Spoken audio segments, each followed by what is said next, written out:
Hi everybody, today I want to show you how I build a water storage tank. City water has chemicals, but not only that, it's pretty expensive. You have to pay even for the rainwater where you're hooked up to the city water, and you have to pay for the sewer, which is 3 times as much than, based on the water you consume. Sometimes it'd be 2 or 3 times they charge you for the water leaving to the sewer system, so it can get pretty expensive.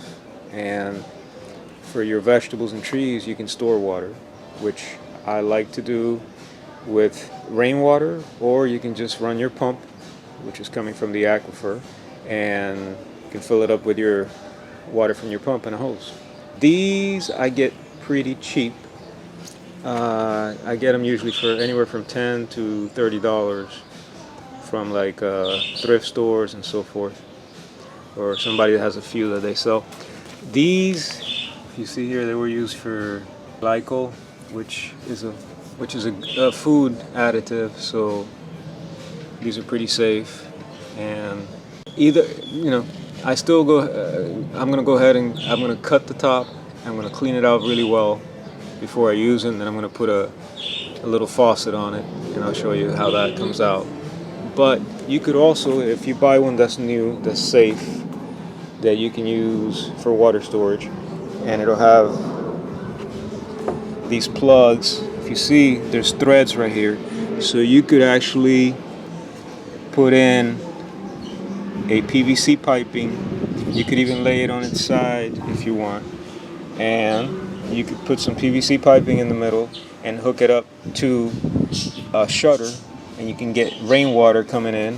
And then you can put a little faucet on the bottom here, and it has threads, so you can just thread it in. You can make a little hole inside with a drill, and then screw on the faucet, and then you can get water coming in on the top from your rain gutters, and you can open, it fills up, and you can open the faucet down here and get your water out into your buckets.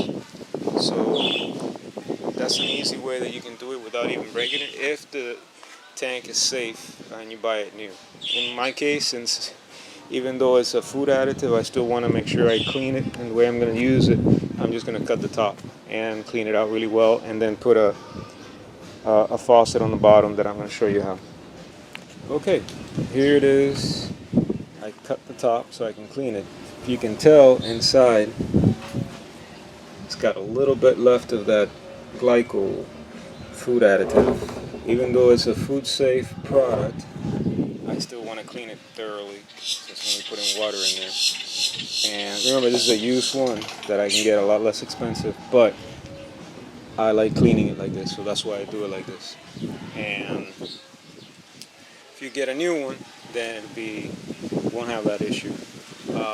The other thing is, I buy these that were used for food additives. I wouldn't buy something that was used for, chemicals or something like that. That's not good. So I wouldn't use those. So now the next step is to clean it, and then we're going to put the faucet on it. Okay, so now I'm going to take this drill bit, and I'm going to make a hole right here, probably like around 4 or 5 inches, something like that, around 4 inches from the bottom. And then I'm going to use this tapering type drill to increase little by little until I get to the size that I need to put my faucet in there.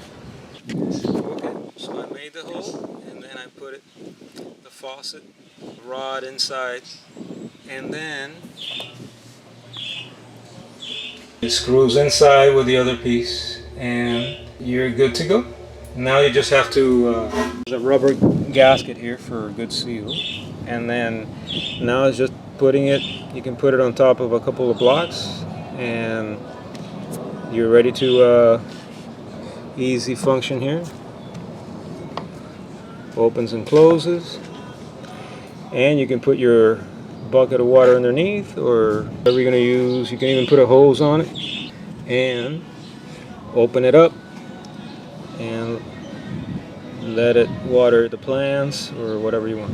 If you like it, It's like I said, I get these sometimes $10-15. So you got to clean them and all that, but you know, you save a good amount of money. And these you can get from, you know, $12 to $15. You can get them, but it's going to save you, you know, a good amount of water in the long run. So I think it's a good idea to do it if you can. Well, here's the finished product.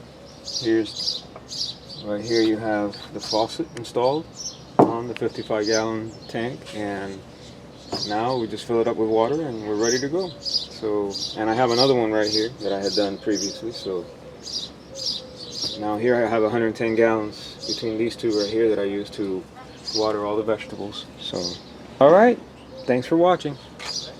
Bye.